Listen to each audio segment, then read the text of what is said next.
Good. Now, a very good afternoon, and welcome to this last and final session of this conference. Well, that went quickly, at least my view. I guess from the one or the other's view too. Now, this is a very special session of a different character, and we saw in the previous sessions there was quite some need for discussion, and particularly in the first session this morning. Actually, we saw we had a little bit too little time to discuss, and this is now different. We'll have a panel discussion, and the panel discussion, for this panel discussion, I'm very glad that we have, well, 4 experts here who will discuss on the future of PLS from different angles. Well, I think you know the majority of the panelists, maybe except for one who has not yet been present, at least not in the plenum, Galit Shmueli. And, well, particularly welcome her. She came for a particular topic, namely to look at this aspect of prediction. She has published recently quite some articles on that topic. So I think that will enrich also discussion about PLS path modeling a lot. So what is the order in which we will proceed? Well, we'll first see a short series of presentations. The presentations going from my point of view from left, well, from you seen from right to left. And so we'll hear, well, some viewpoints on how the future of PLS is seen. Then the panelists take the opportunity to react on each other's presentations, to discuss them. And then there will be the opportunity for every one of you all to just get into the discussion, ask questions, make comments, and get us a lively discussion into the future of PLS. And I'm very curious to see, well, where this discussion today goes. Well, first of all, then, I would like to give the word to Theo. Thank you, Mr. Chairman. Could I ask my charming assistant to open the first slide? You already did. And you think I know how this operates? Okay. Taking control and going beyond. Yes, it's the right slide. It's an attempt to think outside of the box. Just checking that everything works well.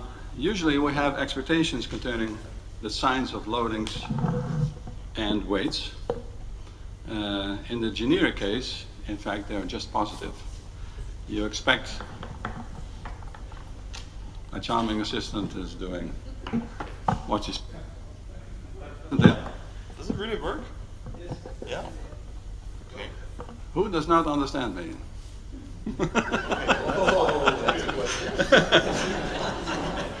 A double-sided question. Oh my goodness, this thing is dynamite. Okay. What I was saying, we have usually expectations concerning the signs of loadings and weights. We tend to believe that the loadings are positive because they reflect increases of the underlying composite or latent variable. And the weights are positive because we feel that the indicators contribute in a positive way to the level of the composite or the latent variable. Instead of waiting for the program to generate positive loadings and weights, you could decide to impose them. So add an additional layer to the algorithm, for instance, a non-negative least squares routine for the relevant blocks, as Hensler and I did in a paper. It seems to work quite nicely. Other approaches would be to use an iterative step for that is those which are implemented in non-negative programs. And then as a result, the loadings will be positive when the indicators are positively correlated. So your result reflects your a priori expectations. Imposing these as constraints could lead to the loss of certain indicators. But then they might not be as good as you previously thought they were. You could even take this a step further, formulating the same thing a bit more aggressively. We as researchers operationalize concepts by specifying suitable indicators It takes us a lot of work, a lot of money sometimes, to get the indicators. And then what happens? We collect a sample and use a statistical technique to determine the weights. Why not let you as experts or other people as experts co-determine the outcomes?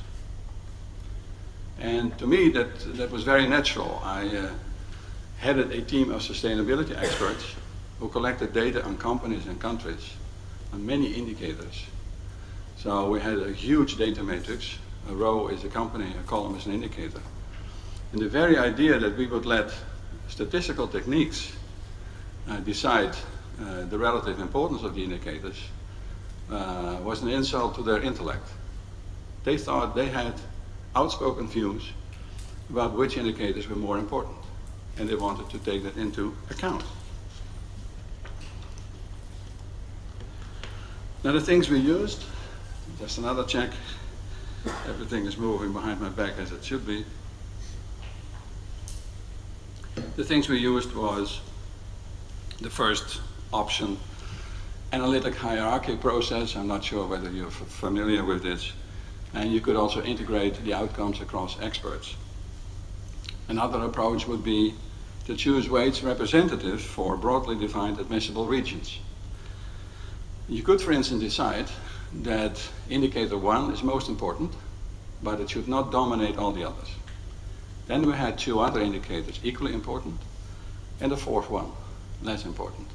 You could vary across these global type of restrictions. This can be described mathematically as a convex area, completely determined by a finite number of vertices. And we can calculate these things and then take the average as a representative point.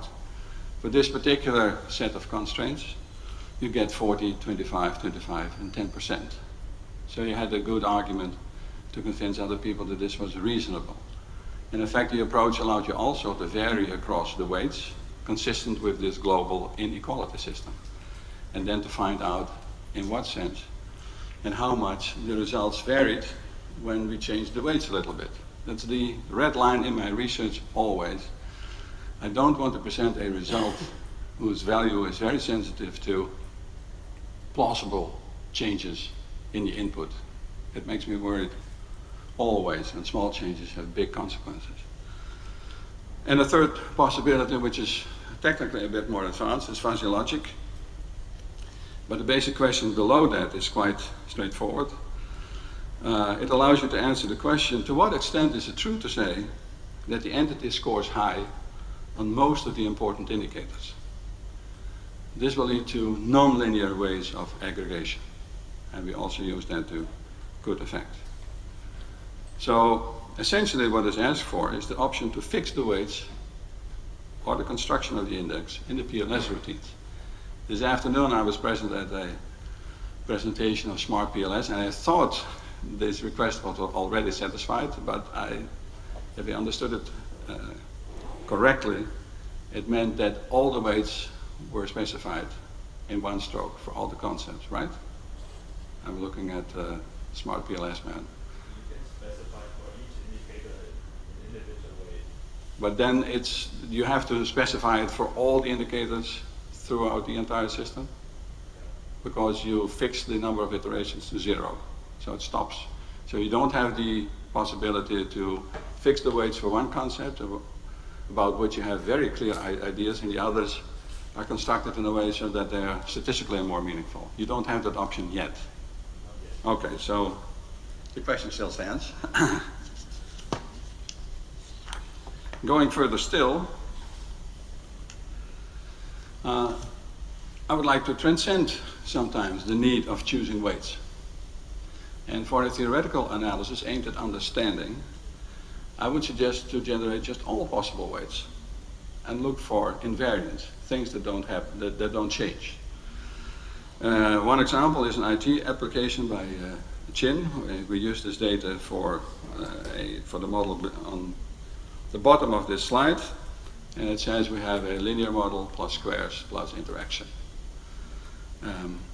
Now the ATAs or the Xi's are composites or latent variables, and they need to be assessed as well, so you need to assign weights to them.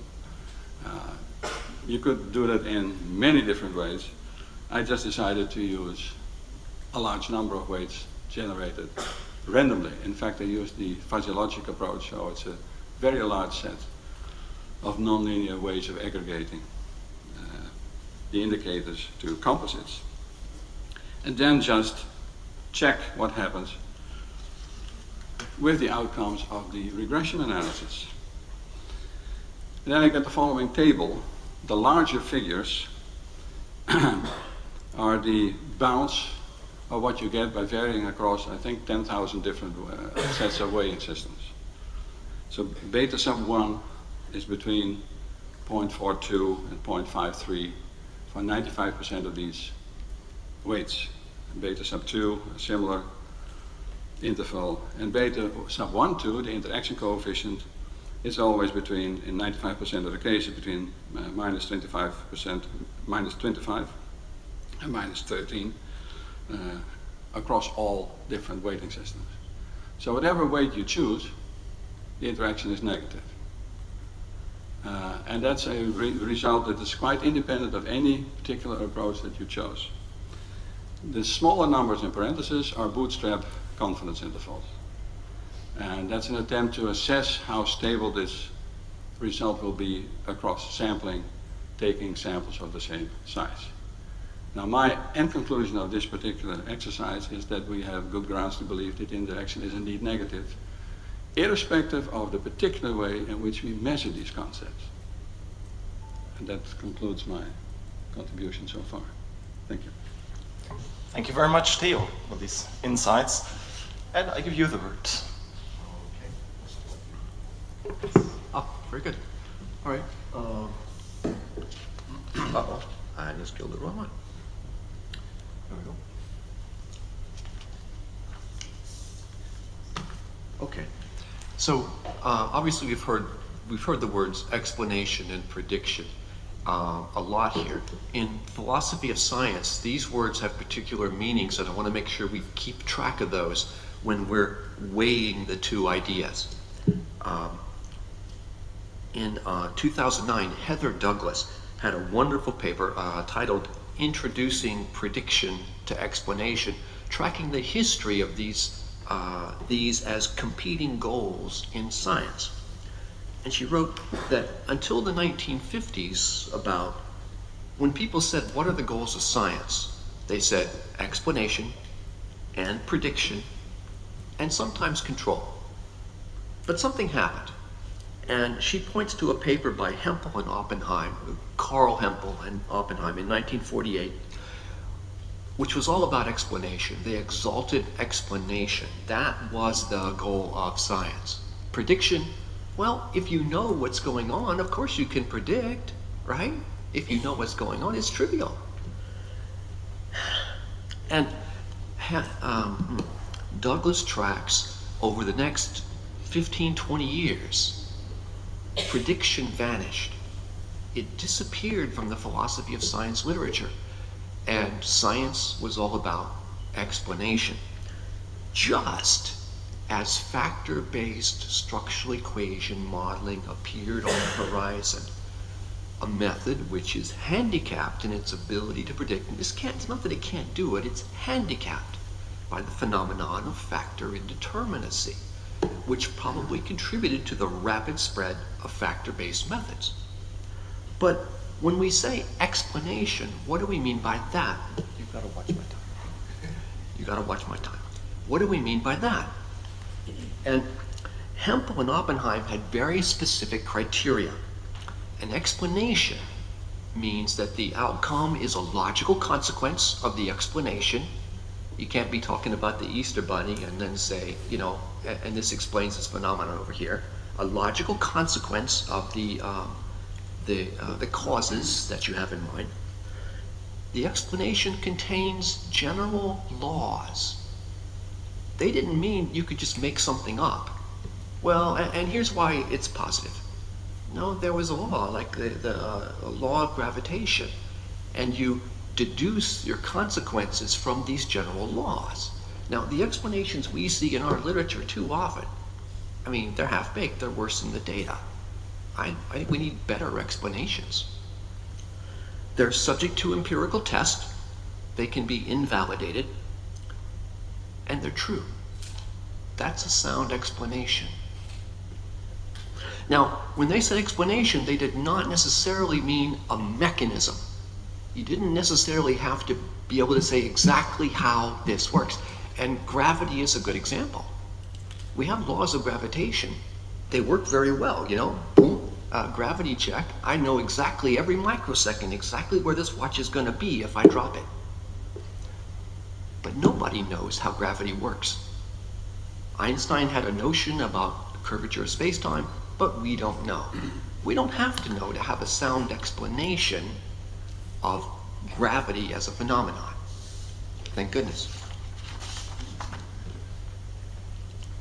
Now, in applied literature in particular, and in our everyday lives, explanation can be very deceptive. You get a good story going, and people go with it. Yeah, I like this. I like how that flows. This sounds great. This is BS. I mean, I'm late getting home, you know, from the office one day. Mary's got a party going, and I'm not there. Now, of course, the truth might be, okay, I was in the library and I lost track of time. That's not a good story.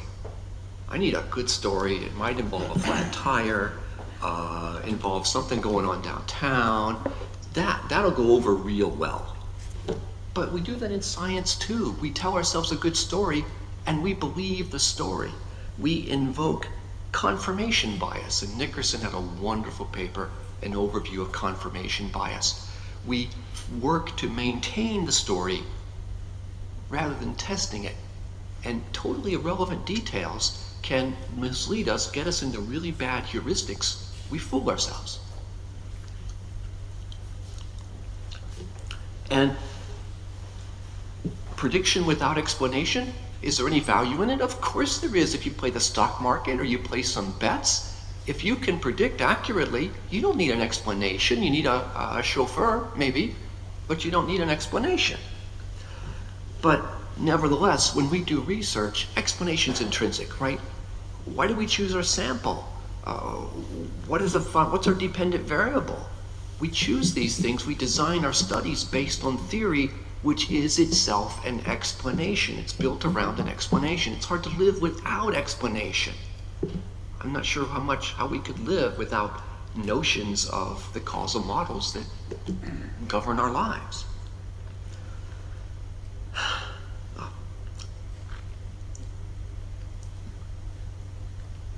I'm sorry, I need just to pause just a second. Explanation is also valuable because it points to boundary conditions. Here's where this phenomenon works, and here's where it should stop working. So we could go see if that's where it stops working and where we'd stop using our phenomenon. I love this tram that takes me, and my hotel's up in the historic area. But there's a point when that tram stops running. And that's really important to know when you're standing there at the tram stop waiting for the next one. You know, 6 in the morning is a long time to wait.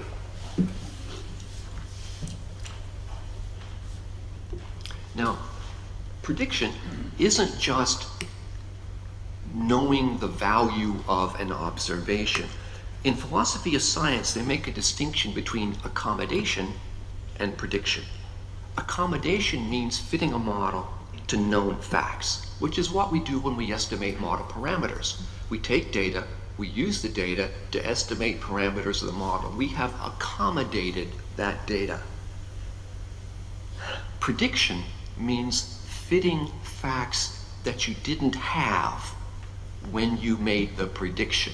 Things that you did not know when you made the prediction. And that can be holdout simples as a simple example. Now, prediction offers a much sterner test of a model. And take as an example earthquake models. We have the devastation in Nepal recently. We've had some very elegant earthquake models. They look great. They're quite involved, lots of numbers. You'd really like them. I mean, you would. You'd love them. But they don't work. That's why I They like them. well, don't do that part. They don't work. We can't predict that earthquake in Nepal. We could know earthquake is coming, but none of our models can tell us when. They can't. And that's the crucial test. I don't care how elegant the story was. That's the test.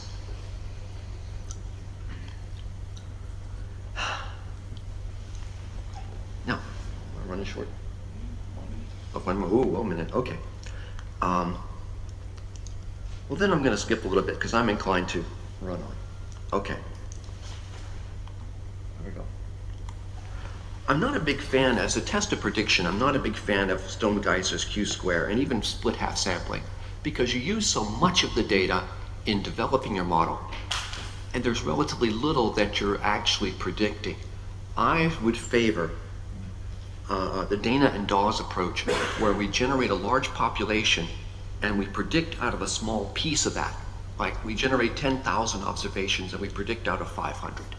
That's more of a test of, can we really predict? If we only use a small holdout sample, it's more of a test of the homogeneity of your data than of the predictive power of your model. Now, changes I'd like to see in PLS, and I can wrap this up in a few seconds.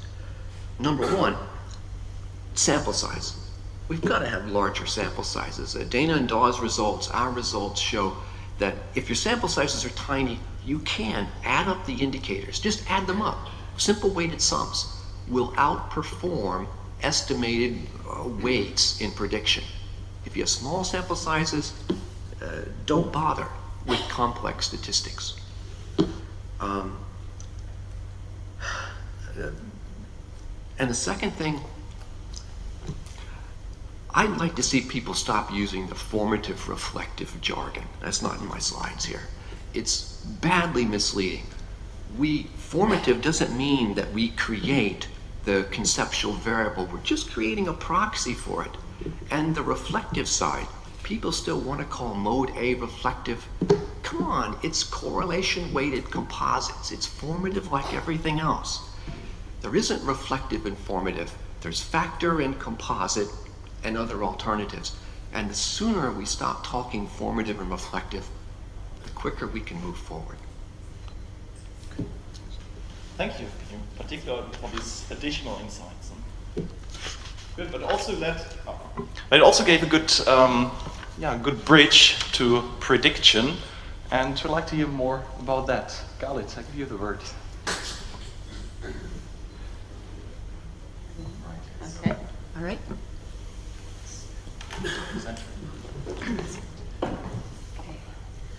Okay, I guess the biggest challenge for me is to talk while I'm sitting. That doesn't even happen when I teach online. All right. I'm, of course, the real rookie here in terms of PLS. Thank you very much for inviting me to this panel. And the last 2 days have been really eye-opening for me in terms of seeing how PLS is being developed and used and thinking about prediction here. So my work, again, is about explaining versus predicting, and very much related to some of the philosophy of science that started that discussion in the 1940s, 50s, and I'll show you kind of where it ended in the 60s. It didn't end, but where it reached in the 60s. And then I took those ideas and I said, well, you know, they weren't talking about data in the terms of, that we're talking about data, and translated all that into the world of data analysis. And there are a few really big differences between explaining and predicting when we talk about data analysis. And PLS is a method for data analysis that also incorporates theory. One really big difference between these two things that I think many times people don't appreciate is that when we're doing explanation, causal explanation, when you're doing inference from parameters, inference for parameters, you're talking about estimating some kind of an average effect. The average person is going to be this, the average household, the average transaction. When we're doing prediction, when people say prediction in the machine learning community, when we're talking about predictions online by Google or whoever it is, we're talking about predicting individual level records. So we're operating on very different levels of the effects or resolution of the data that we're talking about. So that's one major thing that I think has to really be understood, so that when you're using the word predict, just know what the other side is probably going to understand. And that's what leads to some very interesting word that's called macro decisioning and micro decisioning. And those are two terms that I heard actually from a colleague of mine in India who's running a big data mining contest platform. And I thought those were really good terms. The reason is that sometimes when you tell people that you have explaining and predicting, they think, oh, prediction is actionable and explanation is not actionable. Now it depends on who you're talking to, because some other people will say explanation is actionable, prediction is not actionable. But the truth is they're both very actionable, but you act either at the macro level. So if you're finding an average effect, you're going to maybe come up with one big ad that you're going to put up on that board that's on average going to increase the consumption of all of you in here, right? But when we're doing prediction, we're talking about actions, for example, in terms of customizing. So when you go to your mobile phone, each one of you is going to see a different ad. So the actions are different, but they're both very actionable. Issues that come up in PLS that I have not seen coming up so much in the other world of data analysis is this whole issue of constructs and latent variables. And as we've seen in some of the other talks, this really kind of creates an interesting additional challenge to tackle and discuss and figure out what's going on there. One really important bit that I've seen in lots of different areas, and I think that I'm also definitely seeing it in the discussions here in PLS, is understanding the difference between explanatory power and predictive power.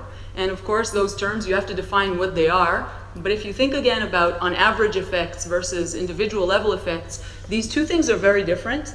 Predictive power almost always, unless you specified otherwise, refers to out-of-sample prediction of individual records. So if you tell me my model has strong predictive power, I expect that when I take it and predict individual records in a new data that you don't have, it will get accurate predictions. And when you tell me my model has an R-square of 0.99, that means nothing to me in terms of predictive power. For example, if I have a forecasting model, and my forecasting model is always predicting that your stock is going to be $1 million higher than it actually is, I'll have an R-square of 1. But I'm always over-predicting by $1 million. So R-square tells me nothing about predictive power. And when you're using the term R-square, we have to be really careful about what it is and what it's not. When we talk about performance measures, again, R-square is 1. We talk about p-values and about statistical significance, and should we keep these insignificant variables in there or not? That's not going to do anything to predictive power unless you test what it does to the end product. So even if you have statistically significant variables, maybe you drop them and predictive power goes up. And that happens very frequently. So predictive power is very different from explanatory power, and if you're trying to assess one, you can't use the metrics that are designed for the other one. The last bit that really separates these two is in terms of generalization. And I think when you think about generalization, it really makes everything very clear. Why are we doing this test? Why are we fitting this model and not just saying that's the world? It's because we're trying to generalize from our sample to something else. When we're doing explanatory power, explanatory modeling, it's usually because we want to generalize from a sample to the entire population. And typically you take a representative sample.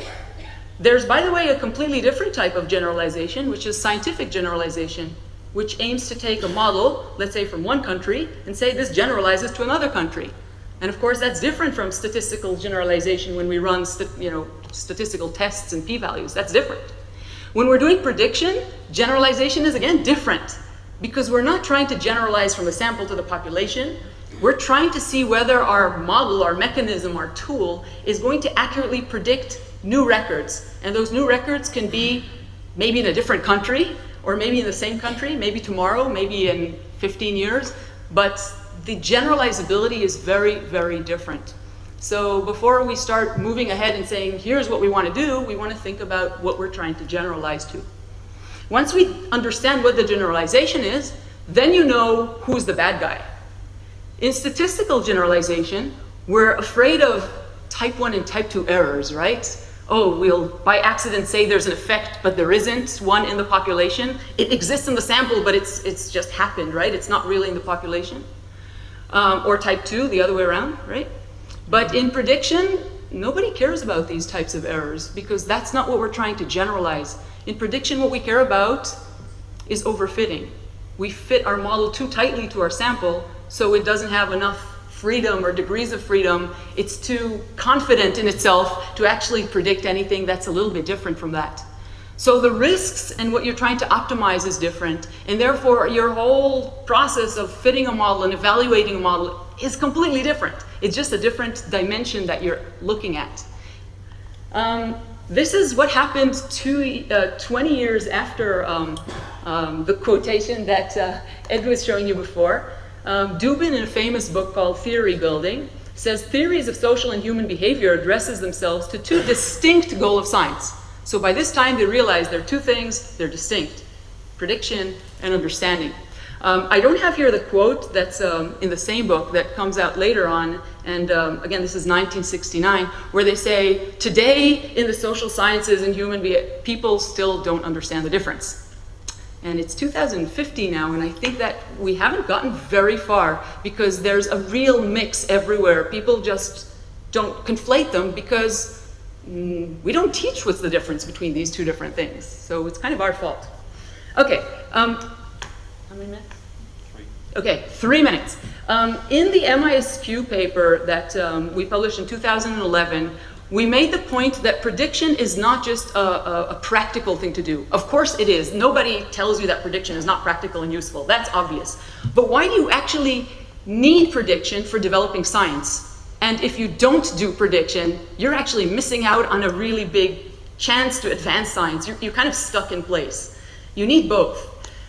Developing new theory, especially in areas where the environment changes very quickly. We had auctions, then we moved online to online auctions. Lots of game theory died. It didn't take into account lots of things. How do we know? What do we do? How do we build new models? Well, prediction gives you some directions to start moving in new areas.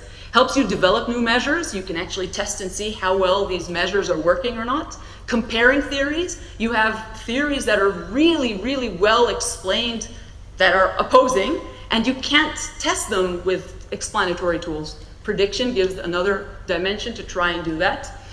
We talked about assessing relevance, which is obviously something that's of more interest to some researchers than others. And predictability. So we're talking about bounds, and we talk about the financial crisis. When we become a little too confident in ourselves and think that our models really explain and we know and we have an idea of what's going on, it's kind of a humbling thing to do prediction, because you realize that you really don't know a lot. You know a lot less than you think you do. And that's very useful when you're doing scientific development.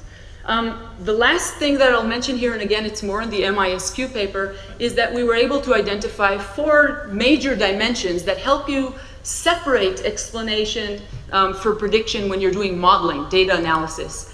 It's not that one is on this end and the other is on the other end, is that you consider each one of these dimensions in a different way. When you're doing explanation, theory is very, very heavy. You're using the data to quantify your understanding most of the time. When you're doing prediction, theory is much lighter. It doesn't mean it doesn't exist, but it's much less formal. And the data really takes the driver's seat. In PLS, what's interesting is that it kind of lets you do a little more theory, but also use the data, and that's kind of an interesting twist here. It doesn't mean that it does both explanation and prediction, but it allows you to vary the amounts of what you're doing there. Another one is the issue of causation and association. When we're doing prediction, it's really just about correlations. Nobody cares about causality. Of course, if you have a causal mechanism built in there, then it might be more robust over time, right? But if you're trying to just predict quickly what's going to happen tomorrow or the day after, correlation is often much stronger than a big causal model at the data level. In terms of the types of studies, retrospective, when you're doing explanatory modeling, it's usually retrospective. You take a bunch of data, you have a theory, and you're saying, okay, let's see how this theory is working, let's quantify it. When you're doing prediction, it's usually prospective. You're thinking forward. How am I going to use this to predict some data that's happening forward? That's not always the exact distinction. It's a general idea of how to think about things. And the last one, which is really the major, the heart of machine learning, is the difference between bias and variance. Whereas explanatory modeling is really focused on no bias. I want the truth. I want my model to be the closest as possible to the truth. In prediction, there is no truth. The truth is, I mean, we have data, we don't have truth. And therefore we care about the combination of bias and variance, and we sacrifice and many times have models that build in bias by design so that the combination of the two are actually minimized. So these are just a few examples, and I won't get into any of those other ideas there. Yeah, and thanks to Christian, who actually had something similar to this morning, so I don't have to talk about that. But the issue of how to build a predictive model is definitely not in the syllabus in most research methods courses, and I think it definitely will really help, especially if we want to build PLS in more predictive directions. Great. Okay, thank you. Yeah, thank you, Galit, for this passionate plead for prediction. And now I would like to give Wayne the first chance to, well, start maybe reconciling things or give you a comment. Well, I guess, because I don't have any slides, so I'll keep it a little shorter, and then people with lots of slides can come back. But just to piggyback on, yeah, you can do that too. So just to come back, those who remember this morning, it's really kind of resonates with what we're saying here. And so one thing I keep saying is that we, unfortunately, many of us are stuck in our social science area where theory is supposed to reign supreme. And because of that, and also using covariance based, like I was implying, we keep creating these toy models. I call them toy models. And my emphasis as my second example was that we got to focus more on prediction. And whether it's also, again, all the different forms. We first want to fit these models, then later on, get out of sample notions of prediction. So if the implication for those who know the technology acceptance model, right, everybody believes that those two constructs predict intention. That's problem is because over 1,000 studies have only replicated it. It didn't imply that, in fact, those are the two measures. They didn't give it a strong test. You have to actually get more predictors into the game, and you need to test it out. So, and because we are not constrained by goodness of fit necessarily, we're only really focusing on prediction, then that's what we ought to be doing. And then you can worry about explanation. So again, let's get closer to the data, as we were saying initially, and not get constrained by the theory. That's the one thing I want to say. In terms of the future, I think PLS is going to be much better. Focus on what we can do better than the alternatives, like covariance space. And one of the things we can do is complexity. Okay. Now it might not get published in papers, but it sure can help get you a lot of money in your bank account if you want to work in industry or consult.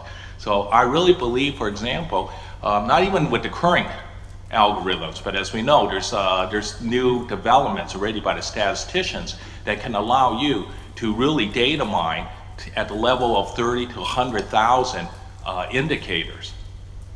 Okay, so the question becomes, where the heck am I going to get 100,000 indicators? And the answer is a lot of stuff, because we can combine both our normal types of measures with a lot of the new kinds of stuff we get in genetic research, for example. So epigenetic markers connected to MRI scans, connected to other things. Those are huge, and that's how we can develop new knowledge.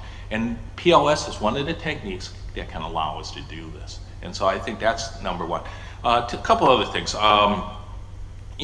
The whole notion of using prior information is important, and there's been a little bit of dabbling. I think the future will be pretty bright when we incorporate Bayesian PLS, and that's going to be there. Talking to a number of people that said, what else is it that we want to do? We have logistic PLS is another example that's pretty close to being out there soon. If the guys just want to program it, it's in there.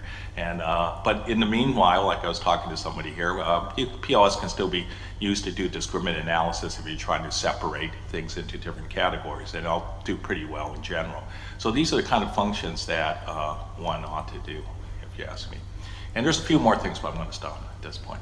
Good. One additional question that I would like to ask you, with a view on publishability, because you say, well, you don't want to say or immediately, well, how can PLS then help us to get better publication or to get better published? But I think that's a core question that many of you we actually have. How can it help us to, well, get more relevant results and, well, very practically, how to get the papers published or research? Well, okay, so just to kind of answer, I think we're moving that direction. A lot of the things we've been talking about right now, you know, a lot of the work recently, I think when Christian actually did the presentation earlier today, we're kind of shooting down all these myths that's been going on, right? So the more we can get that message out to people, then they can sort of now, okay then. And then the whole thing is to kind of orient that there is different notions of confirming your theory, or confirming your model.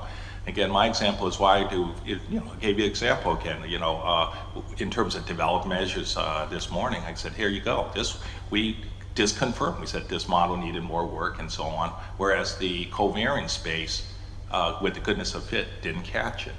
And so if we could just make that clear to people, then we won't get hammered, right, by the reviewers who basically don't understand that, right, that they're always asking you, please put those particular measures. You know, look, in between this conference, I had to sneak back to my hotel, for example, because I had a managerial accounting paper at a conference in Denmark, so I had to Skype in. And one of the reviewers is looking, because we use multi-group PLS analysis and stuff, so they didn't ask any questions about that. But what they did suggest, or this discussion, was that we should put a correlation matrix in there. And you could go, why?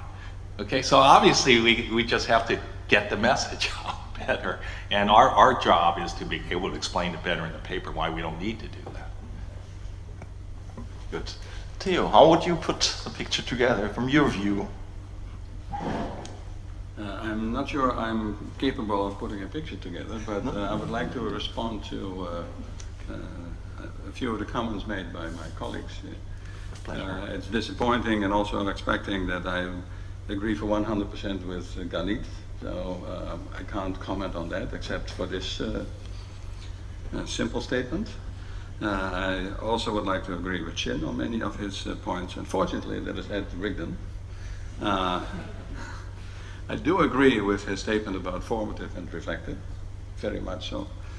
But with two other points that I would like to discuss here.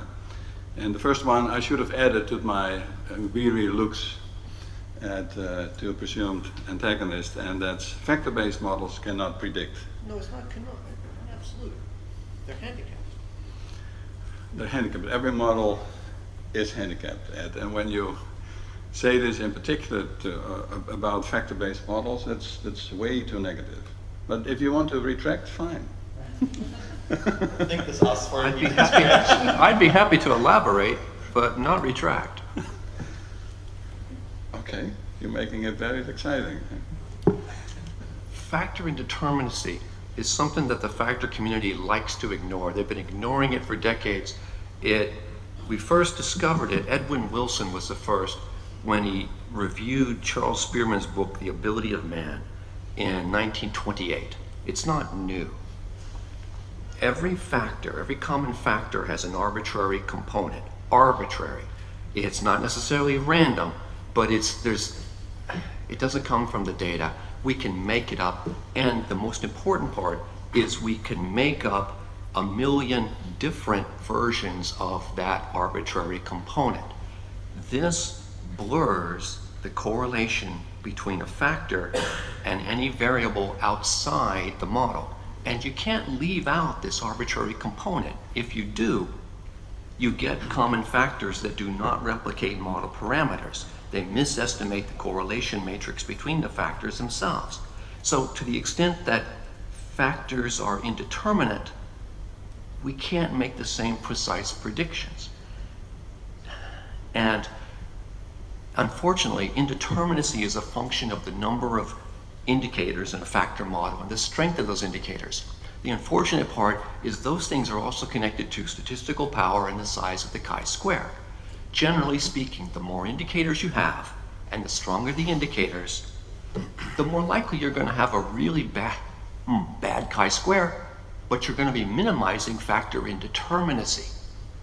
If you ignore indeterminacy, then you have a clear solution. Use very few indicators.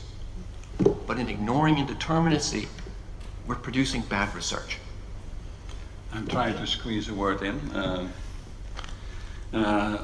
Yesterday I explained that Euroscog has a method of estimating latent variables. That's a formula that generates proxies for latent variables, taking all indicators into account. The composites that we introduce, the mode B type of model, will always have a smaller multiple correlation coefficient than the multiple correlation coefficient for the latent variables. But these estimates that Euroscog produces satisfy the same equations as the latent variables satisfy. And that means that they're capable of producing the same multiple R squared as the latent variables, higher than the composites. So that may be one arbitrary choice from many, but it appears to be a rather good one.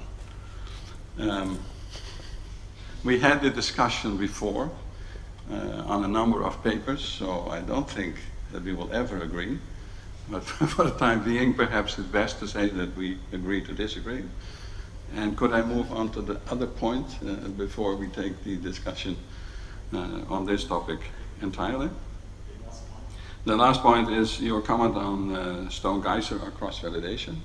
The literature I know is quite positive about this method in estimating the structural part of observations, the expected value of the model, so to speak. And cross-validation answers the question, tries to answer the question, how well does our predictor work when it's based on n observations? And it answers that by actually using it on samples of size n-1. When you take just a small sample to predict a large part of the other data that you have, you're answering the question, how well does a model based on a small sample work? Whereas I would be much more interested in how well does my method work based on the actual sample size that I have. Maybe just a question of understanding for everyone. Does it mean you plead for the use of Q-square for the for blindfolding? Yeah. And that means you would use as a blindfolding omission distance n-1? The papers I know about the size of the samples to delete all plead for n-1, and that's papers by Berman and by Stone and by Shao and Yao. I'm more than happy to send the references. Okay. My neighbor is sighing very deeply now. Okay. Ed, would you like to comment? You get the last word.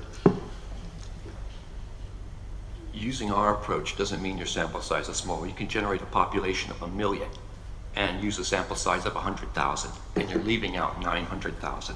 You have a sample size of 100,000. That's not small. But when you make your present... No. We leave it here. We leave it here.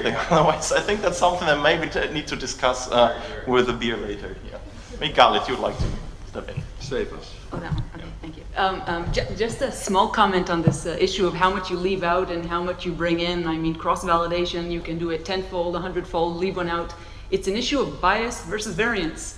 When you leave one out, you have low bias and low bias and high variance, but as you start playing with this, you kind of reduce one of them in return for the other. So there's no free lunch there. That's why there's no real good guidance. The question is, how big is your sample size?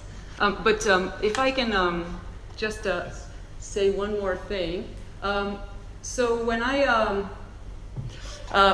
now start getting papers, I'm a senior editor in a journal. I'm they put me now in charge of analytics. That's kind of the hot word. So I get papers about prediction, but the papers that I see about prediction really don't talk about how prediction is useful for these types of things, of developing science. So instead of seeing endless simulation papers, or just a paper that says, and here is the predictions, what am I supposed to do with it? How does adding the prediction level to, if it's PLS, then it's PLS. What have I learned scientifically? What is different now than before I did the prediction, not just pragmatically, but actually in terms of the science? Did I compare two theories and now learn something about these theories? Did I discover new measures? What is new about it? And I think that really focusing on this part is what can help bring PLS into the predictive aspect, but in terms of helping scientific development, and not just is good, but not just being useful for applications. Just add. Yeah. Okay, it just kind of just two things, or maybe I forgot the other one anyway. Well, one thing in terms of cross-validation, I forget which prior PLS conference I had a paper that introduced a notion called boot cross-validation. And the whole notion there was, again, to use the bootstrap in order to generate, from your data, of course, but to generate sort of the equivalent of new future data, but to constrain your prediction based on your original sample. And so by doing that, then we have to then benchmark it relative to unit weight or some other stuff to see, did the PLS really work better when you actually have new data sets, or just simulating, shy of actually. So that's something that I think we should look at, because the Q-square, the way we currently have it implemented, is really focusing primarily on just at the indicator level. And we have nothing that is trying to determine how predictive it is at the construct level, the composite level. And there are times when, it depends where you're coming from. If you're doing research in customer loyalty, then you're interested in certain of the indicator level. But if you're sometimes though, we're more interested at the construct level, because we just want certain outcomes that we do want to predict. So that's an important thing that I want to say. And now, anyway, I forgot what I was going to say about the second thing. Okay. Let's leave it among us there. I think now is a good opportunity for you to step in, and I guess there are several questions that popped up, and yeah, feel free to bring them up. Who dares first? Can also be questions that came up, for instance, in this morning's or in the invited talks.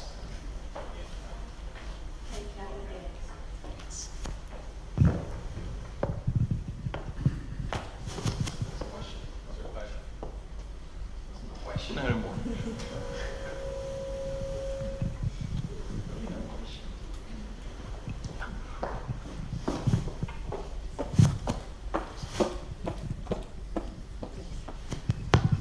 Then allow me to ask a question. And I read here in the this little booklet that we would have a panel discussion on the future of PLS. So being like that, maybe I can ask you, the panelists, what do they predict on the future of PLS and its application in business administration-oriented sciences? That would be just to narrow down the scope a little bit. Maybe they dare to have a certain prediction, not in the details of particular variables, but on a more general perspective. Thank you, Holger. I think they'll give this a round, because there might be different opinions about that. Who would like to answer first? Yeah, I thought I predicted already one thing, and it is just that the fact that the math is there so that we will have the capabilities in the future. Right now, using the current PLS algorithm, I've already shown examples where I could, run models with 1,000 indicators with only 100 cases, and it all works fine. It just depends on what mode I'm in. So, the mode A, because again, in chemometrics, that's what they do, right?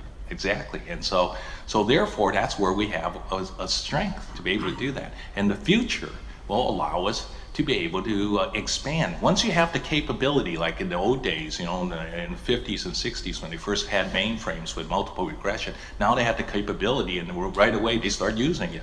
Once I could develop the opportunity to be able to model 100,000 indicators, you're going to see things happen.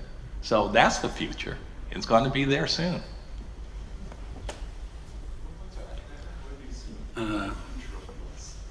Well, I'm not much of a future seer, but as by far the oldest person behind this desk, I'm entitled to be a bit pessimistic, perhaps. Not pessimistic concerning PLS, but there are trends that make me worry a little bit. And that's the trend that we seem to be creating groups of people who compete on the field of PLS with each other, who do not interact and who do not cooperate. And that's really a pity. We already have the antagonism between the covariance-based people versus PLS. We have editors who loathe any application with the word PLS in it. So we should stick together and be more productive together, I think. So maybe I could leave it at this passionate plea for cooperation and in getting over the boundaries that we put up between us. That's why I also emphasize the use of more than one method in prediction tests. Just take or allow various perspectives and let the data decide what works best in which situation. It's not the answer you were hoping for, but it's something I needed to say today. Well, you'd want to make that prediction based on the strengths of the method, right? Figuring that good methods win out.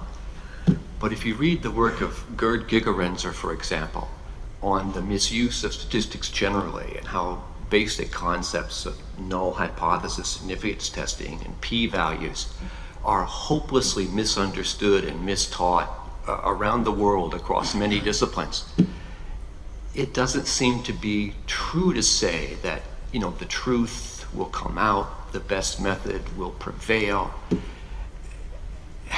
And beyond that, it really is, are you an optimist or a pessimist?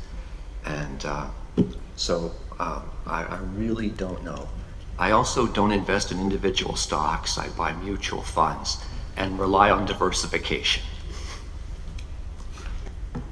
Okay, so the invitation to use multiple methods, we heard it again. Actually, well, there was some agreements between the two. Funny. Okay. Are there more questions? Yes, please. If there's any thing that you can kind of learn from the Bayesian versus classical wars that used to happen in statistics, and where things kind of move there's some things that are similar because Bayesian allows you to incorporate priors, which is kind of similar to incorporating theory, although it's in a different way. And with big data today, there's lots of fields that really don't make any sense to use Bayesian because you just have so much data that the prior is kind of, who needs a prior? We've got 3 gazillion, GBs of data to tell us things. I think that PLS is probably going to thrive more in areas where the data hasn't caught up with generating theories so fast, but eventually we're getting more and more and more data, and when data starts generating theories, whether we like it or we don't, I think that's kind of where the PLS and other methods that allow us to incorporate our expert knowledge, which often turns out to be very unexpert, that's when things get a little gloomy. I just want to echo that. I think Elite's totally right. I think, again, rather than try to have mixed methods at the same thing, again, I'm arguing focus on also areas that's unique, the unique advantages of PLS, and has to do with the big data and the complexity, and that's where we're going to be going. And, yeah, I am optimistic, because, back in 84, 83, when I was sitting around programming PLS on the mainframe and just sort of sitting and, then, nobody knew what was going on. I believe someday there would be a conference and there would be lots of people interested in this. Now we're here. So, and yes, I do pick single stock. Back in 84, I bought Apple. I'm doing pretty good right now. Okay, thank you. Are there other questions? No questions. Okay, I think there's some desire to have to have a beer, right? And this is something we also have not that far away from us at the current moment.